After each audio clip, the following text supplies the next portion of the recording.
Good morning, guys. Up bright and early, ready to go again at our unfinished tale of murder, which we are covering. This is the 4th episode. What we're doing is looking up information on the case at this point, trying to find information that we can verify that goes hand in hand with spirit box sessions that we do at the end of every session. And so where we're at, I'm not going to cover everything, is that I believe that one of the victims, Jack MacWilliams, was giving information to the local police. We had, the words deep cover come through, and then they talked about in the very last session that yes, he stole Carole's schedule and gave it to them.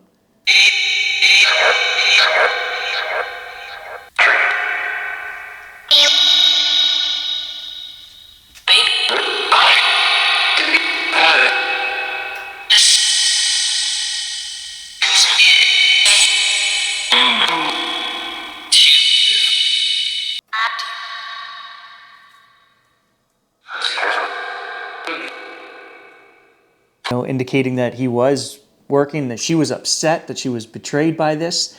And my postulation is that that's what got Jack and Carole killed, is that they found out they were working with the police and they were brought out of town 20 kilometers to the bridge in Whitfield Station and shot. There's a lot of things that were, went on after the fact, that Donald Kelly was actually the only one who was sentenced for this crime, found guilty, and 2 life sentences. He died in prison. But he also escaped from prison in 1975, and for 30 days he led local authorities on a wild chase through the bush, up to Diver, where he held hostages. Police apparently drove up to the scene while they were sitting around a campfire with Donald Kelly sitting there. This photograph behind me is taken from that incident. One of the hostages took a picture of him posing. And we'll take a look at this article. In fact, I'll show you guys right now, because it says he treated them all very well. And my problem, there's a shiver down the back of my neck. My problem is trying to figure out why are Jack and Carole coming through and telling us this story over and over. It's like they're not done. There's information they want you and me to know about this case. And I feel that part of it is that maybe justice wasn't served, that Donald Kelly was charged, the only one out of the 3. James Lavin and Ian Rose both got off on this. And the local speculation and knowledge seemed to be that everyone thought Ian Rose was the one who actually pulled the trigger and shot Jack and Carole. So is that why they're coming through to say, hey, this guy, he was a bad dude, there's no question about it. Donald Kelly did a lot of bad things in the lead up to this murder case, okay? But there are family members that are still alive, and I have a couple of informants that were giving me information that were saying, many of them are saying, yeah, he was crazy, but he wasn't crazy like that to kill people, like to actually shoot people. Could he have? Absolutely. Did he? We don't know. The courts found him guilty, but why did Jack and Carole keep coming through? There's more to this case we need to uncover.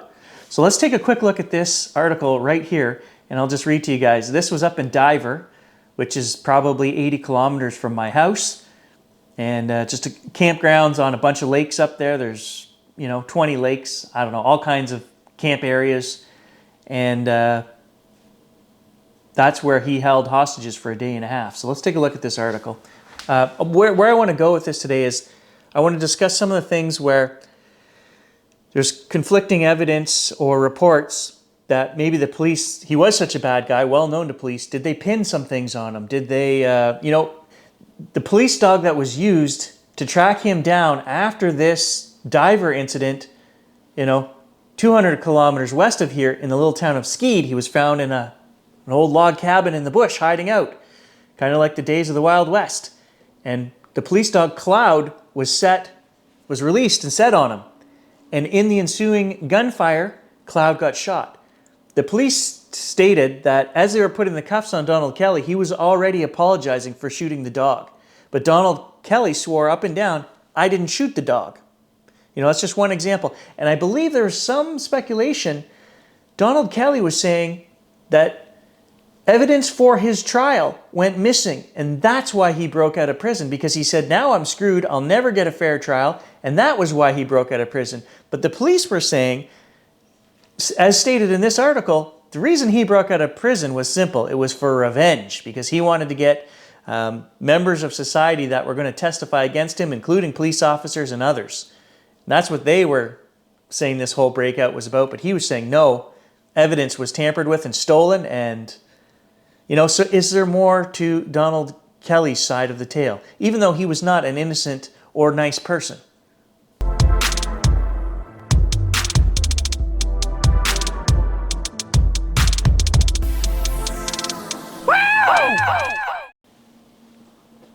Manhunt continues, revenge, Kelly's real motive, now police believe. And what I want to look at is right here, this picture.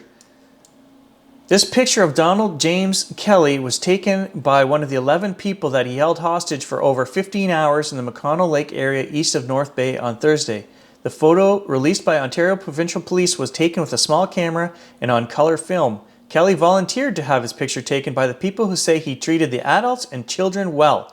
The accused killer of two is sitting on a stump. The bolt action of a sawed-off .303 Lee Enfield Army rifle is just barely visible at the bottom of the picture.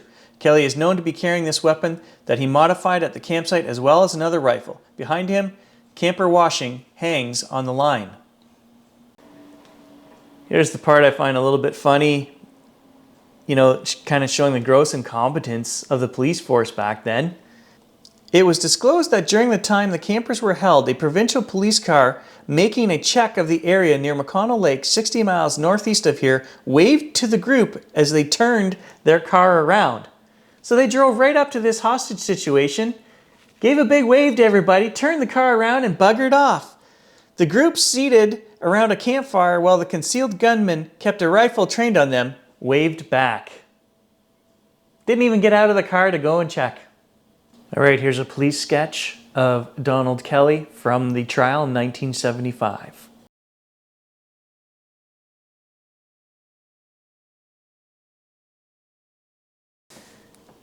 Okay, guys, I'm getting a shiver down the back of my neck. I'm reading an article here, Historic 31-Day Manhunt Ends in Explosive Climax. And this is the tale of Donald Kelly escaping. And why I think this article is important, full body shivers right now, because we're going to get a look into the mind of this crazy Donald Kelly. And there's no doubt that he felt the rules didn't apply to him, society didn't matter, he was going to do what he wanted.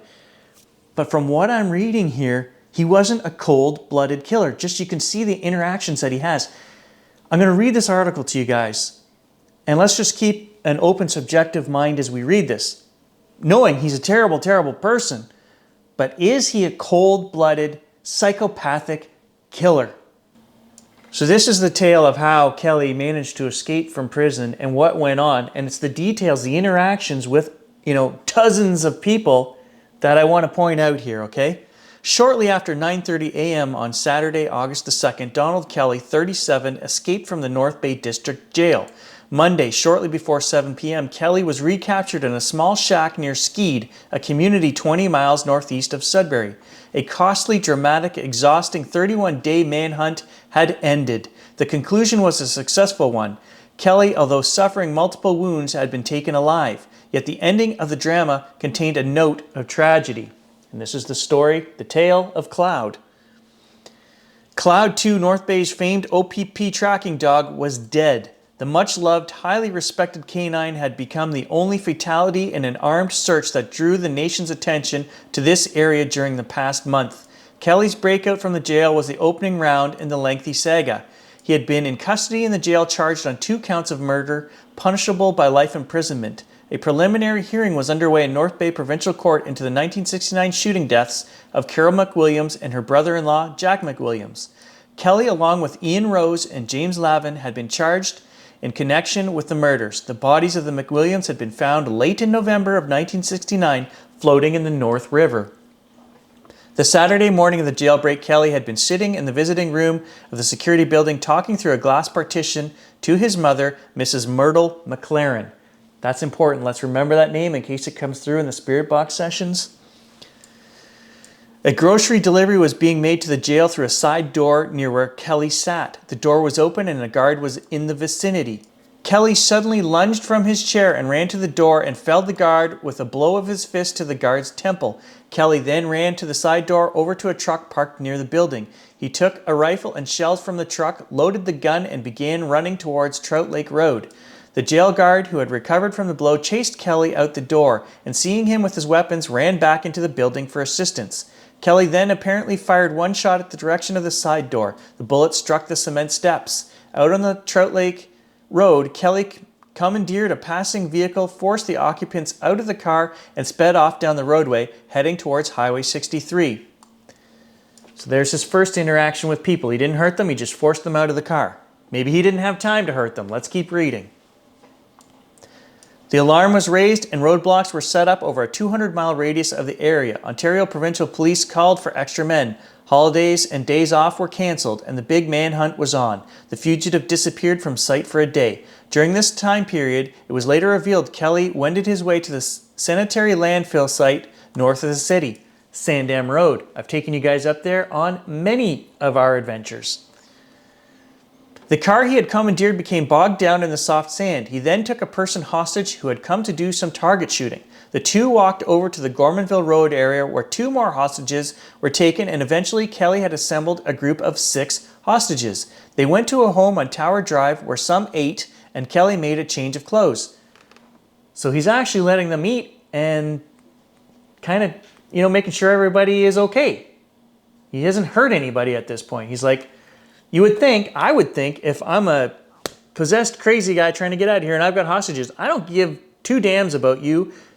You're going to sit here on the floor till I'm done doing what I need to do. He's letting them eat. And I'm in no way endorsing that he was a good guy, because he wasn't, but is he a psychopathic killer? That's what I'm trying to get to here.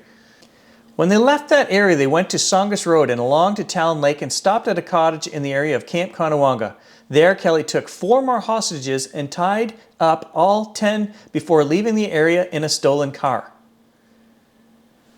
So he didn't hurt any of them. 10 hostages here, which I was not aware of until I just read this article. Okay, so there's 10 hostages which he just tied up. I don't know how they were found. Somebody must have got untied. It doesn't say. Anyway, he didn't hurt any of them, tied them up and left them, and away he went.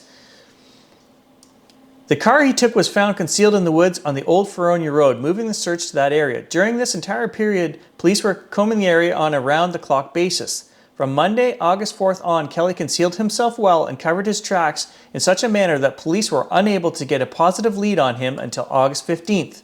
On August 7th, a reward totaling $5,000 was offered jointly by the provincial police and city for assistance in locating Kelly. The theory dissolved when a man fitting Kelly's description took 11 persons hostage in the McConnell Lake area east of North Bay. So this is actually his second batch of hostages, 11 of them. These were the ones that they sat around the campfire, took pictures with them, and said they were treated well. And it went on from there, him letting all of them go again and telling them, don't leave the campsite until, tomorrow morning. You're not allowed to leave here before 8 a.m. He actually gave them a time. They stayed until 6 a.m. before they bushwhacked, 8 miles out to the highway and called police. So again, he had every opportunity to use these guys to better his situation, maybe negotiate with police, make some demands, show that he was going to be serious and injure people, hurt people. He didn't do it. So I'm just getting this vibe that, yeah, he was a bad guy, but I don't know. I honestly can't say, guys. It's not up to me to speculate. It's just the feeling I get from the actions that we see reported here, that this guy wasn't a psychopath. I guess that's all we can say, is that he's not a psychopath. He was crazy and he was bad, but he didn't just walk up to people and shoot them and move on to the next and have his coffee and toast for breakfast and get on with his day. He wasn't a psychopath. There's another article here talking about the hostages that Donald Kelly took, and it says, no panic among 10 hostages. And this is important to what we're trying to figure out here. One of the hostages spoke briefly with the Nugget after having completed a statement to city police. The hostage described the man's demeanor throughout the period as calm, but the man who said he was Kelly, the escaped prisoner, repeatedly told the captives of his predicament and how he felt about it. He kept telling us he had nothing to lose. He was not going back alive. He said he would sooner die than be taken back to jail. A number of hostages reportedly had several opportunities to run off but haven't been let out of sight. But the group had come to the conclusion earlier it would be safer to stay together and comply with the man's orders rather than enraging him. The woman said that although the man never did come right out and say he would kill us, we knew what he meant. I've got the name. I might as well have the reputation. He is reputed to have told the hostages. So this is almost like he's saying, I didn't do it, but everyone thinks I did it. So I'm not even going to argue that point. This is what it sounds like if you believe what the hostages are saying. And listen to this. After all the hostages had been tied, the original captive, Bruce Morton of Toronto, complained that his bonds were too tight. The man immediately untied him and retied his hands less tightly. And the guy who owned the cottage that they were being held captive at complained to Kelly that he couldn't take his car because his tools were in there and he needed them for work. Well, Kelly went and took the tools out of the car before he stole it. And keep the... Like this... It's just not all adding up. He's not a good guy, we know that, but... And in this article, there are two things that come up that I can't really find any other information on or haven't found to this point. But this is... I remembered reading this before, and this is pertaining to what I was talking about. I'll show you guys why Kelly escaped prison. Let's take a look at this. It's something he told some of the hostages that he took. Questioned on the fact that Kelly has told hostages he can never return because important documents dealing with his preliminary trial were stolen from the North Bay Provincial Court, Craig was asked if he could assure Kelly that the theft would not hinder his case. Craig responded by noting that the theft from the courthouse is being investigated and that matters pertaining to the trial are up to legal counsel. So there is something, in fact, to this story that this is why he fled the jail. He felt that he wasn't going to get a fair trial. It also mentions in here that hostages said that he was writing 3 letters that he was going to send back. It doesn't say what the letters were about, but he was going to send them in. Now, was this to officials? Was this to newspapers? I don't know. I think if it was newspapers, they would have been published. You know, if he was stating these facts, this is what Donald Kelly is saying, that would have been headline news. They would have been all over that. So he must have sent these letters to lawyers or somebody, if he did ever send them, because they're saying they never received any letters and doubt that Donald Kelly had written any letters. But the hostages, again, were saying he's going to write 3 letters and send them in, and it's pertaining to this courthouse theft, which is threatening Donald Kelly from getting a fair trial. Okay, so now I just want to cover the events surrounding the actual capture of Donald Kelly in Skeed. We've got an article here which details what happened and the story of Cloud. So let's take a look at that. Kelly denies shooting Cloud, defense lawyer. Lawyer Richard Donnelly says Donald Kelly is denying he shot tracking dog Cloud 2 in a shootout before he was captured Labor Day by police. According to his client, it was not his weapon which fired the fatal shot killing Cloud 2, said Mr. Donnelly in a Nugget interview. The tracking dog used by Ontario police was killed September the 1st after he had led officers to a deserted hunting cabin where Kelly was hiding in dense bushland near Skeed, 20 miles northeast of Sudbury. OPP Constable Ray Carson, the dog handler, and Constable Ted Gianni, the backup man, had exchanged gunfire with Kelly, who managed to escape the area, eluding police for 4 hours before his eventual capture. Mr. Donnelly, in disclosing Kelly's claims to him, related an account of the events surrounding the death of Cloud 2 at the cabin where he was first seen by police on the day of his capture. He was standing in front of the cabin. A dog came quietly around the cabin on a leash, followed by a man who was not in uniform, said Mr. Donnelly. The police officer asked, "Do you work here?" Kelly apparently replied, "Yes, it's a nice day to go fishing." The man then called Donald Kelly.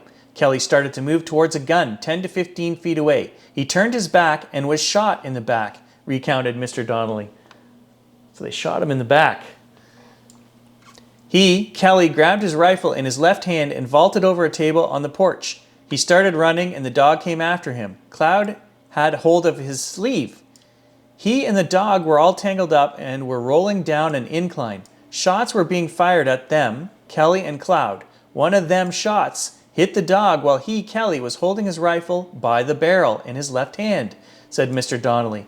Kelly then ran into the bush and was later caught in a massive police dragnet of the area. Following the capture, Mr. Donnelly said Kelly had a conversation with OPP Detective Inspector W.C. Craig at the Sudbury General Hospital, where the fugitive was treated for multiple serious wounds received by him with the shootout at the cabin. He spoke to Craig at the hospital. Craig asked him where some dynamite and another gun was. Kelly told him he would tell where it was if Craig would ascertain and announce which bullet had killed Cloud, concluded Mr. Donnelly. So in fact, Donald Kelly actually wanted them to take the bullet out of Cloud and prove that it wasn't his. Sounds like he was pretty confident that he didn't shoot Cloud. Further in the article, it goes on to say, "Escaper said, 'I'm sorry I shot the dog, Inspector.' The first thing Donald Kelly said to two OPP arresting officers when he was captured Labor Day was, 'I'm sorry I shot the dog.' Escaper said, 'I'm sorry I shot the dog, Inspector.' The first thing Donald Kelly said to OPP arresting officers when he was captured Labor Day was, 'Sorry, I shot the dog.' Now you have to remember, he was laying on a bed in a cabin, shot through the back, shot through his lung. He's got injuries to his neck, shoulder, and arm. And the first thing he's going to say is, 'Sorry, I shot the dog.' Be more like, 'F you, coppers,' something, right? I don't know. A man on the run? It seems like they're trying excessively hard for him to take the blame of shooting the dog. I don't think if he had shot the dog, he wouldn't give a damn about shooting the dog. He would have shot the dog and been fine with that and moved on. 'I'm sorry I didn't kill all of you along with the dog.' If that's the true case, that's probably what he really was thinking. I wish I wasn't captured. Doesn't make any sense to me. Further to that, at the time of Kelly's arrest by Corporal MacWilliam and Constable Scarf of the Sudbury OPP, the first thing Kelly said to them was, 'I'm sorry I shot the dog,' said the inspector. It was the day of Cloud 2's burial that Kelly's first denied having shot the animal. 'Since there were to be no charges laid in connection with the dog's death, I did not feel it was necessary to conduct a post-mortem on the animal,' said Inspector Craig. In regards to a deal that was supposed to have been made with me by Kelly about proving where the bullet came from that killed the dog, it was never even mentioned. There was a question of finding the guns and pack sack, however, and we did ask Kelly about them, but there was no deal talked about. As far as the dog having Kelly by the arm, there were no visible bites that I saw, so we have to assume that Cloud had Kelly by the pant leg," said the OPP spokesman. I just found something very interesting.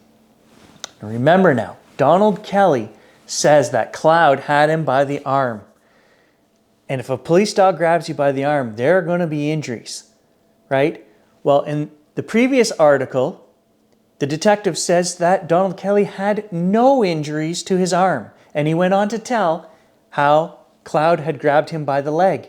We had the shack surrounded. A few canisters of tear gas were shot into the building, and after a few moments, armed officers broke in. Donald Kelly was lying there wounded, and he offered no resistance when he was arrested. There was no violence at the time of the capture. With these few words, OPP Detective Inspector W.C. Craig announced the successful conclusion of the 31-day manhunt for fugitive Donald Kelly. Inspector Craig's comments were made at the Sudbury General Hospital, just a few feet away from the room in which Kelly, surrounded by police, was receiving emergency medical attention.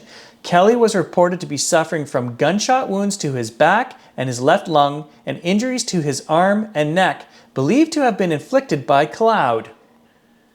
So the day he was brought to the hospital, they were reporting injuries consistent with Donald Kelly's story that the dog had him by the arm. And this contradicts what 2 weeks later the police said, no, the dog had him by the pant leg. What happened? We'll never know, but if we look at what was reported, they seem to be siding with what Donald Kelly said. And further to that, at the bottom of this article, there's a separate little article here that says, Donald Kelly undergoes surgery. Donald Kelly underwent surgery Monday night on his right arm. Doctors at the hospital said a compound fracture of the arm and removed a number of shotgun pellets. Sounds to me like Cloud broke his arm. Hey guys, we are now ready to do the spirit box session of this video. I know this video got really big, really fast. I cut out a ton of information that I had found. There was other allegations of things being planted and Donald Kelly being framed, and what's true and what isn't, I don't know, but there was more going on behind the scenes. But from what I could find in the articles I read to you guys, he didn't seem like a psychopath. That's about all we can say. He was a bad guy, but was he that bad? Could he walk up to somebody and shoot them stone cold in the head? I don't know. Let's ask the spirits. I'm going to put this phone in its own tripod beside the camcorder so I don't have to ask questions holding this phone out like this for 25 minutes. Let me get that set up and then we'll get right into the questions. Donald Kelly, this video was all about you. This is your chance to set the record straight, to answer some questions and let us know what really happened. Donald Kelly, did you pull the trigger in the murders of Carole and Jack?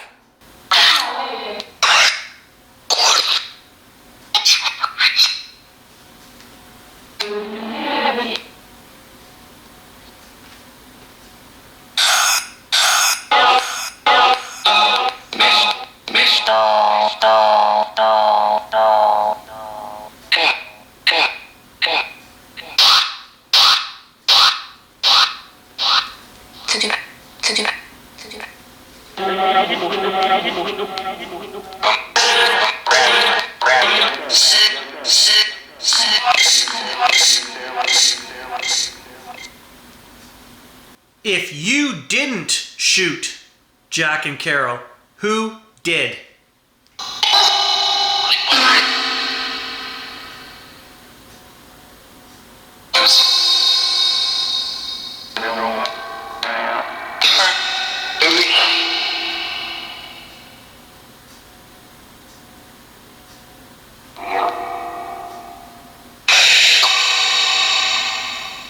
I swear I heard it was Ian. And then at the end, I thought I heard Ian again. Oh, shiver down the back of my neck. Donald Kelly, did you shoot Cloud 2?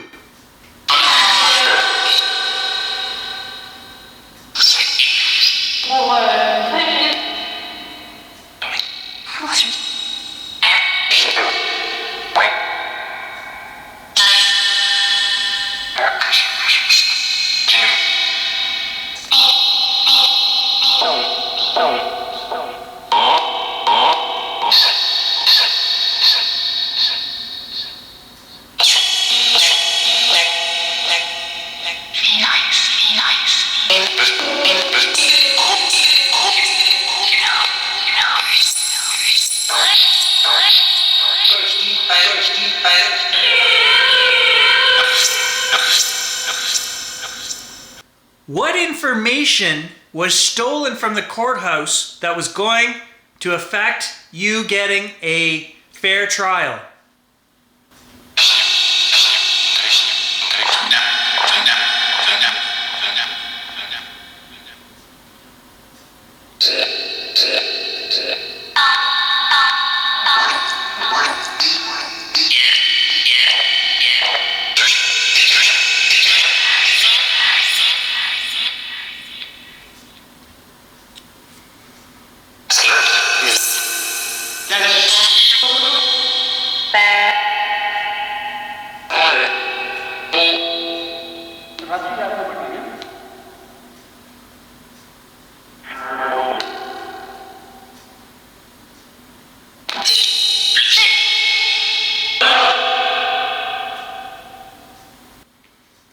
Did Cloud 2 have you by the arm or by the leg?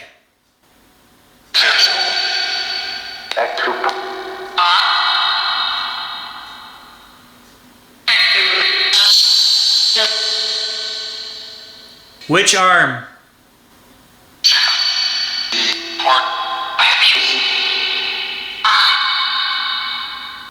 Did Cloud 2 break your arm in the ensuing struggle?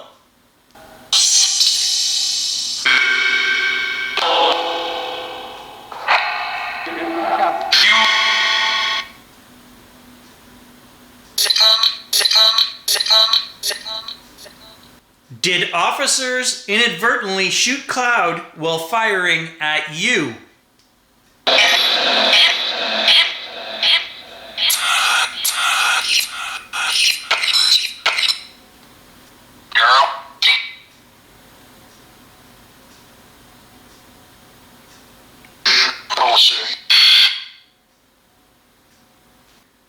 Were you at the scene of the murders that night? Were you there on the bridge when Jack and Carole were shot?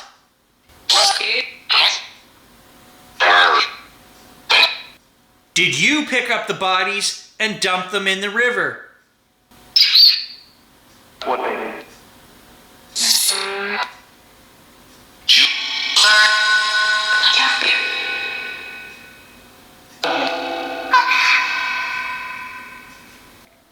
Do you have anything to say about how you acted when you were here on this earth?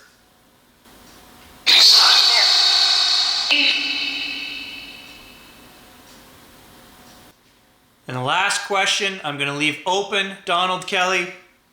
What is the most important information you want us to know about this case?